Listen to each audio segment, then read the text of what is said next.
Olá para você que acompanha o Ponto de Vista. Hoje a gente conversa com um técnico guarulhense de tênis de mesa, Endros Martins.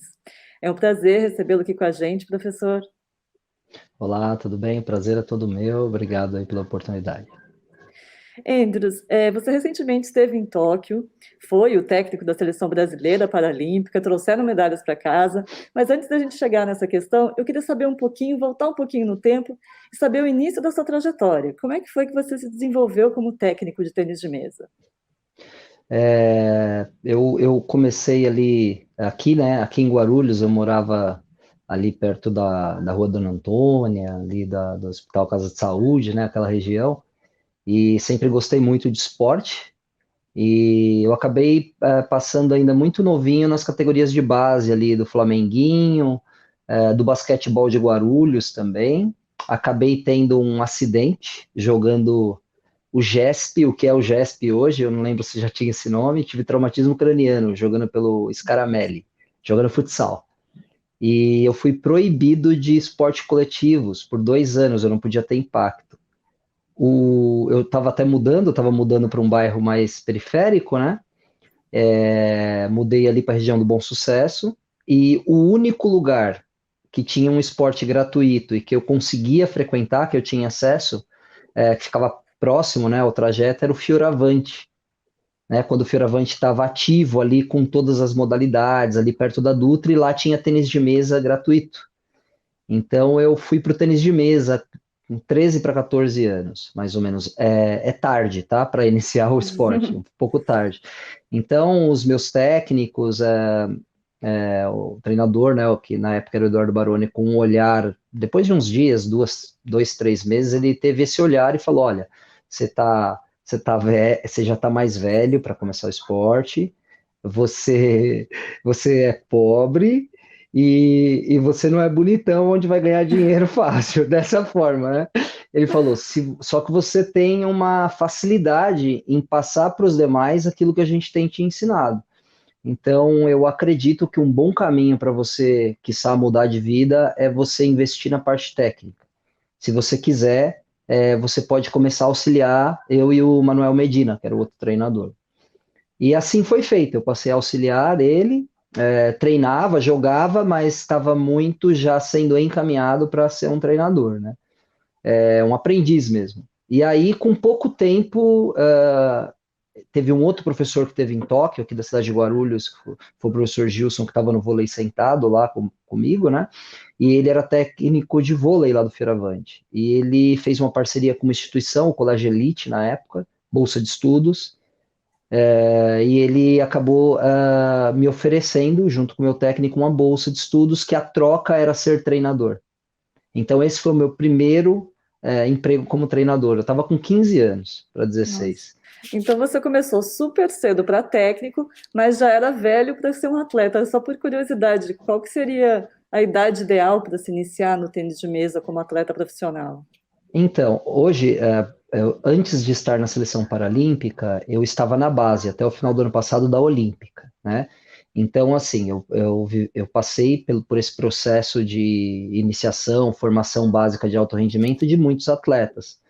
E todos os que chegam, a grande maioria dos atletas que chegam a nível mundial, top 100 do mundo, eles começam ainda muito cedo. É, Em países ocidentais, uma média aí de 8 anos aproximado. Em países orientais, os asiáticos, sobretudo, 5, 6 anos eles já estão ingressando no esporte, né? Você se preparou, teve um preparo especial para trabalhar na Paralimpíada? Sim, a nossa carreira, né, aquilo que a gente estuda, pratica, ela vai nos condicionando a determinados caminhos, né? É, eu tinha assim, uma bagagem, uma preparação, um know-how, enfim, para trabalhar com a base de muitos anos, né? E estava me preparando para trabalhar com alto rendimento adulto, almejando um dia estar numa seleção adulta, né? E para isso a gente tem hoje é uma equipe multifuncional, né? Então eu fui me preparar na parte de treinamento esportivo para entender mais de fisiologia, entender mais de toda a preparação. Depois eu estou terminando agora, eu termino em 2 meses a Neurociência e Comportamento Humano pela PUC, que eu me dedico muito hoje em dia à parte mental e à parte do comportamento, né? Tem a questão do inglês, do espanhol, é um conjunto para você chegar num nível de realmente chegar em uma seleção e render, né? Não é só chegar, é chegar e buscar se manter. Porém, eu não estudava paralímpico, né? A questão é que a equipe fixa é composta por outros treinadores, então a gente tinha já nesse ciclo olímpico o professor Paulo Molitor, um amigo que está lá, tinham mais 2 professores de de Santa Catarina que vinham esporadicamente, eles precisavam de alguém lá, um outro treinador para esse sprint final da Olimpíada, e já pensando no próximo ciclo, com algumas características ou qualidades que complementassem a equipe, né? Então, além da questão técnica, a minha parte de gestão de equipes, gestão de pessoas, da parte emocional, né? Toda essa parte, além da técnica, eu tinha o perfil que o grupo precisava. Então, quando eu entro, foi para quem é do meio, né? É rápida a primeira adaptação. Então, eu passei a devorar entre dezembro, quando eu aceitei o convite, até começar os treinos março. Eu devorei tudo do Paralímpico que eu pude, né? Eu já tinha o curso, mas não tinha a prática, né? Diária. Tive 2 atletas paralímpicos nos últimos 10 anos. E fiz todo o possível ali, me adaptei. O jogo se dá de forma diferente, há classes, né, categorias, que o jogo é muito diferente, porém essa adaptação ocorreu, e digo para você que ainda está ocorrendo, né? Eu me dediquei mais aos andantes, dei treino para os cadeirantes, mas me dediquei mais aos andantes, e agora, para esse novo ciclo, a gente ainda está em processo de conversa para essa renovação, eu devo ainda emergir um pouco mais, né? Um pouco mais não, né? Totalmente nas outras categorias ou nas outras classes que eu não tive tanto contato. Eu queria até que você explicasse para a gente, assim, resumidamente, que muitas pessoas não Uhum. conhecem, como é que funciona o tênis de mesa paralímpico, né? São diferentes categorias, São. classes, tem andantes, tem cadeirantes, também tem a deficiência intelectual. Eu queria que você falasse um pouquinho como é que funciona. Perfeito. Nós temos aí 10 classes que levam em consideração a mobilidade, né, do corpo como um todo, então a deficiência física, e a gente tem uma classe, que é a 11, que é a deficiência intelectual, né? Essas 10 classes, elas são divididas assim, da classe 10, você considera a menor lesão, o que menos afeta o equilíbrio do corpo, então classe 10, por exemplo, a Bruna Alexandre, foi medalha de prata nos Jogos, ela tem uma amputação, né? Então, ela tem uma amputação do ombro para baixo, então ela tem apenas um braço. Porém, ela tem perna 100%, né? Ela tem toda a outra parte do balanço 100%. Um braço influencia bastante no equilíbrio, mas é menos do que outras lesões, então ela é classe 10. Então, outras pessoas que vão ter que têm uma deficiência parecida, vão estar dentro dessa classe, que seria a 10. E aí vai descendo. 9, um pouquinho mais de dificuldade. 7, uma maior dificuldade. Geralmente você já tem amputados, você já tem um PC, né, uma paralisia cerebral com grande dano à mobilidade. E a classe 6 é o último andante, né? O último andante. Sempre vocês tem aí aquela imagem do, do, do Omar, é o jogador que joga com a raquete na boca, ele roda o Sim. mundo todo, aquela imagem. Ele é classe 6, por exemplo, é a classe que você vai ter a maior dificuldade de mobilidade. É a última de andantes. A partir daí, classe 5 até a classe 1 são cadeirantes. E a classe 5 é quem tem mais mobilidade de tronco, né? Então é o que não sente as pernas, mas ele tem mobilidade, ele consegue inclusive fazer a rotação. E entenda que vai diminuindo, a classe 1 é aquele que se ele debruçar na mesa, ele não volta, ele precisa de ajuda para poder voltar. Você é professor do curso de Educação Física no Centro Universitário da ENIAC. Em, Isso, lá no... Pode falar, desculpa. não, em julho houve um evento, o Paradens, que é o Programa de Desenvolvimento Paralímpico. Eu queria que você falasse um pouquinho desse programa de fomentar o esporte paralímpico. Também há uma capacitação técnica de professor. Eu queria que você falasse um pouquinho sobre isso. dentro da Per- per- universidade, como é que também é essa preparação?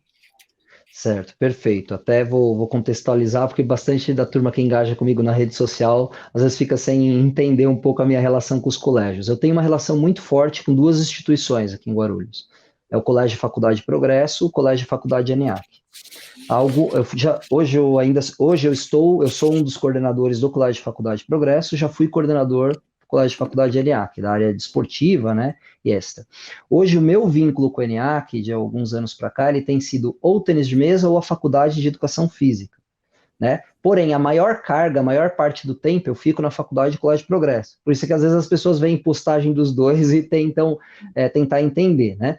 Quando aconteceu o Parabéns, eu estava na periodização final do ciclo olímpico. Eu não participei.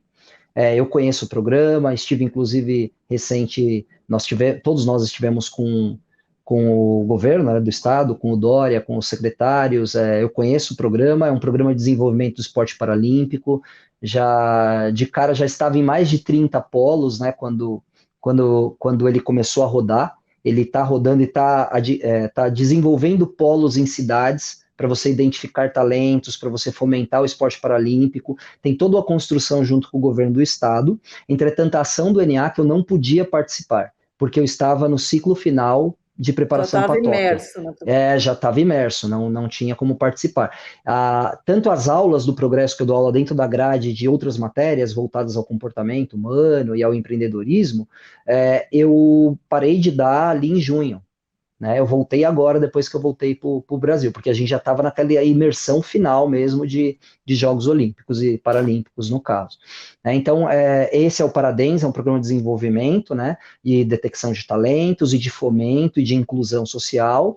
As cidades interessadas, as cidades que há engajamento, pegam apoio de instituições, então o ENIAC aqui em Guarulhos foi a instituição que apoiou, tem mais dois parceiros, que eu não me recordo agora, e cada cidade vai, junto com a iniciativa privada, desenvolver, junto ao governo do estado e às prefeituras, esse fomento. Esse é o Parabéns, em Guarulhos está rodando na Faculdade ENEAC, no Colégio de Tá Faculdade ENEAC. certo. Andrews, a gente vai fazer uma pequena pausa agora, mas depois a gente volta Claro, falando mais das Olimpíadas, das Paralimpíadas, daqui a pouquinho. Não saia daí. perfeito, muito obrigado. Valeu. Voltamos com um ponto de vista, hoje recebendo o técnico de tênis de mesa, Andrews Martins, também conhecido como Ceará. Andrews, falando um pouquinho agora das Paralimpíadas, que você esteve lá recentemente em Tóquio. A equipe brasileira voltou com 3 medalhas. Eu queria que você falasse um pouquinho dessa experiência de estar numa Paralimpíada em Tóquio e também nesse período de pandemia, né, que foi bastante atípica. Perfeito. Do ponto de vista de consolidação de carreira, né, não há algo maior do que a Paralimpíada para que um atleta paralímpico, um treinador paralímpico possa vivenciar. Nós temos os mundiais, tanto olímpico como paralímpico, né? Entretanto, a Paralimpíada ela tem a mística, ela tem a mágica, né? Ela tem aí, você tem todos os atletas, né, do mundo dividindo o mesmo espaço que é a Vila Olímpica. Então, não existe nada emocionalmente tão forte e ao mesmo tempo tão compensador, e que ele te deixa com picos de adrenalina, de oxitocina, de dopamina absurdos, né, endorfina, enfim. Ele te dá picos emocionais absurdos de positivos e também de negativos, de tristeza, né? Então é tudo muito intenso. Eu já vivi bastante coisa, né, na base, no Olímpico, ou nas outras experiências profissionais, mas nada é comparado à emoção disso, né? Recentemente, conversando com os amigos, eu falei que eu só senti uma emoção, uma responsabilidade, uma pressão, digamos, tão forte em episódios que eu estava socorrendo alguém muito mal, né? Aquele primeiro socorros para não vir a óbito, ou quando eu estava vendo o nascimento do meu filho.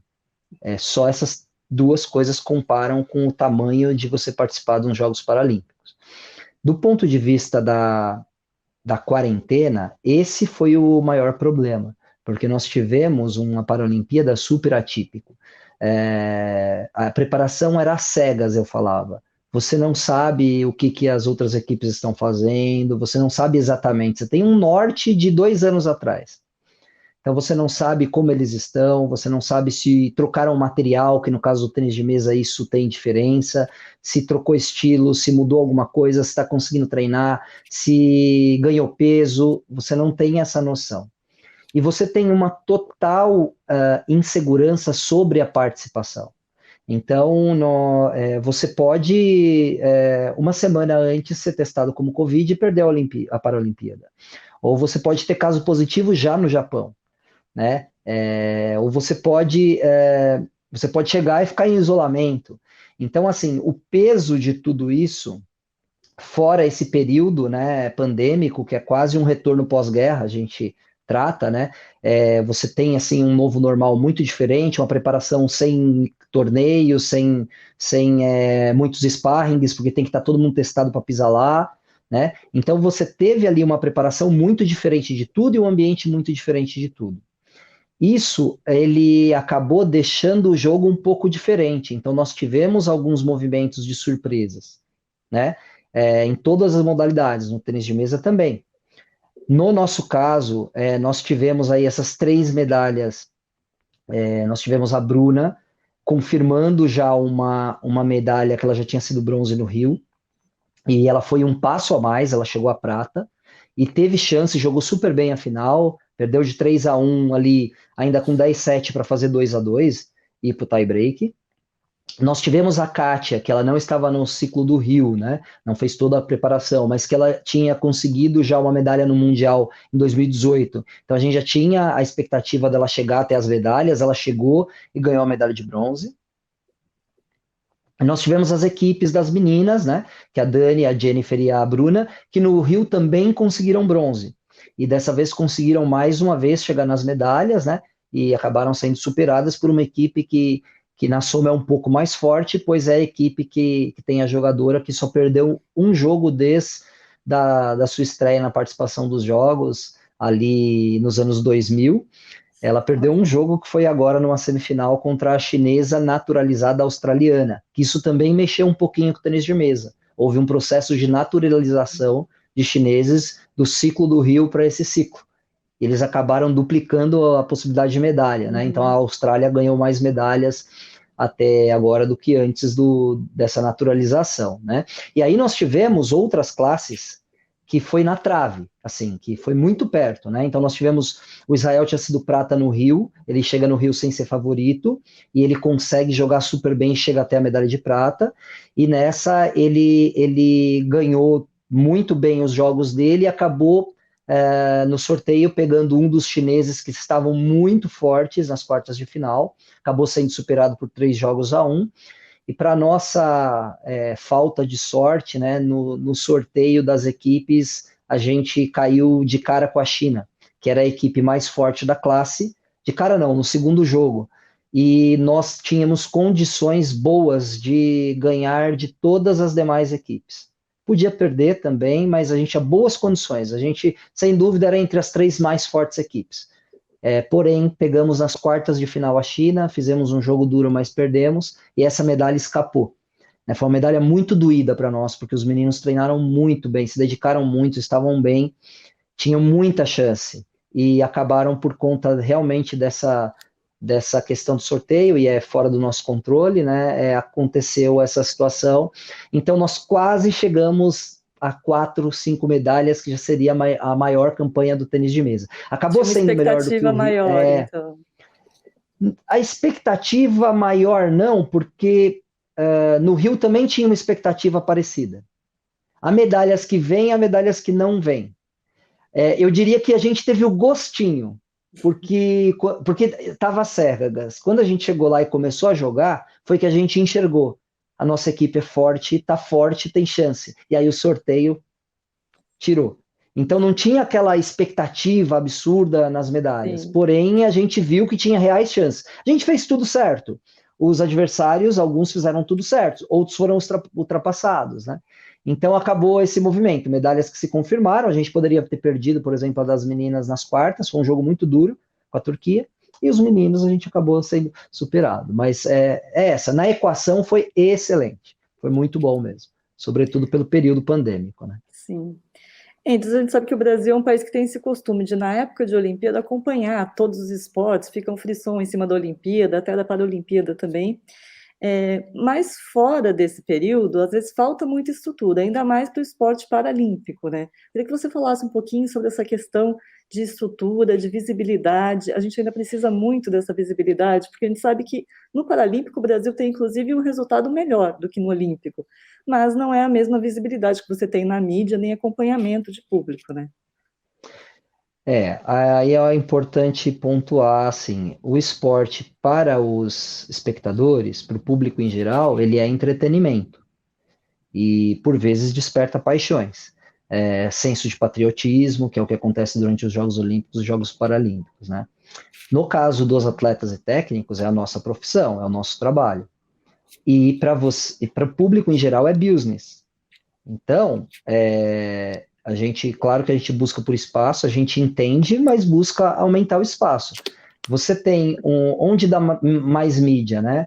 Uma disputa olímpica com uma dinâmica super física de imposição de intensidade, ou às vezes um jogo paralímpico numa cadeira de roda, por exemplo.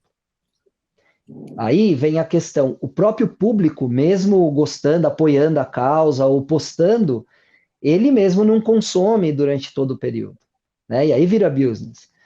Acaba não sendo tão atrativo. E o fato de não ser tão atrativo no período para o próprio público acaba dificultando para a gente, porque o público acaba consumindo só quando vem essa sensação de patriotismo, quando vem essa sensação do nós contra eles, que é durante o período olímpico e paralímpico. O paralímpico ele tem uma categoria, uma diferença do olímpico assim. É muito bem organizada a categoria, o paralímpico. O CPB é muito bem organizado. Vai ter alguma coisa ou outra que pode melhorar sempre, que é normal. Pode algum atleta que vier da entrevista criticar algo, mas é muito bem organizado. Então, assim, os atletas são muito bem atendidos e assistidos. Não no nível do olímpico bom, porque tem olímpico que sofre, que não é o medalhista, né? Só que a nível de profissional, o Paralímpico consegue apoio. Porque para uma empresa, pega muito bem apoiar a causa deficiente.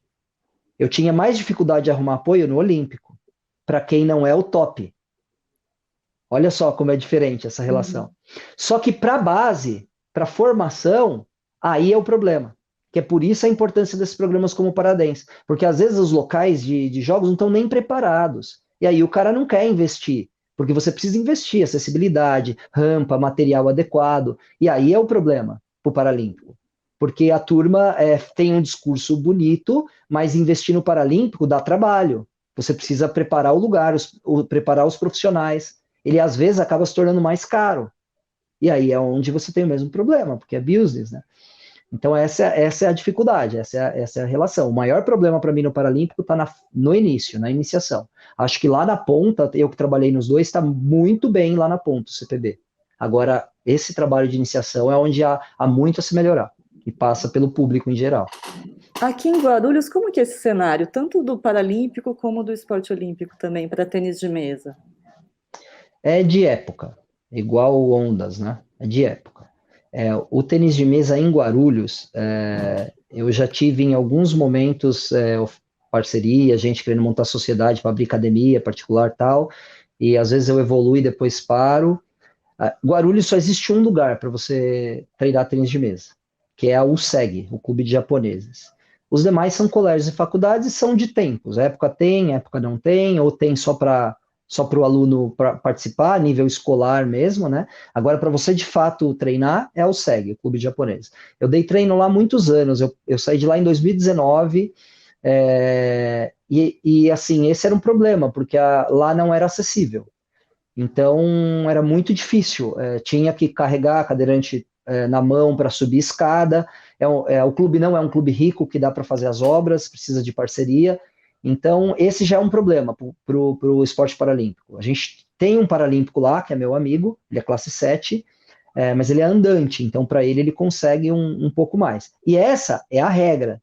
Esse é o que eu estou falando. Então, assim, para o tênis de mesa é difícil, só existe um lugar para treinar, não é um lugar da prefeitura. Há épocas que a prefeitura faz parceria, então eu já tive parcerias com a Secretaria de Esportes, né?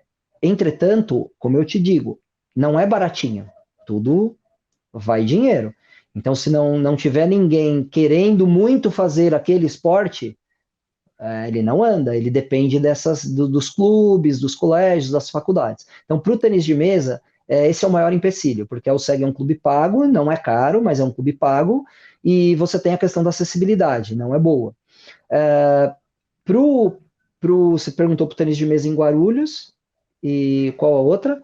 Você fez Eu duas, né? perguntei nessas duas modalidades, tanto no esporte olímpico quanto no Ah, paralímpico. sim. O Olímpico, ele vive. Os últimos bons atletas de Guarulhos saíram da USEG também, ou de um dos colégios. Ou do Colégio Marconi, que tinha o professor Leandro, ou do Colégio Mater, que tinha o professor Bug e o professor Lincoln, ou dos colégios que eu sempre dei treino, que é a ENIAC, Progresso. Então, assim, depende das instituições particulares. Há muitos e muitos anos não há um projeto de tênis de mesa na cidade de Guarulhos, 100% municipal. Fazem muitos anos. A gente teve atletas de seleção recentes, mas todos com um investimento privado, os pais ajudando e os clubes e colégios participando. Essa é a realidade do nosso esporte. Andy, o tempo passou super rápido, a gente já está estourando aqui. Eu queria agradecer a sua Sim. participação, desejar sorte também no próximo ciclo paralímpico à seleção brasileira. Eu que agradeço pelo carinho, pelas perguntas muito bem feitas, por todo o suporte da equipe, né? E também queria deixar claro, assim, que tudo que eu respondi é baseado na minha ótica, não significa que é a mesma percepção de todos os demais, né? Então, Mas é seu isso ponto de faz vista, pode parte, é o meu falar à ponto de vontade. vista, tá bom? Então, obrigado, tudo de bom. Valeu. Obrigada, Endes. Então, esse foi o nosso ponto de vista de hoje com o técnico da Seleção Brasileira de Tênis de Mesa no Paralímpico, Endes Martins. Muito obrigada pela sua audiência. A gente se vê no próximo programa. Até mais.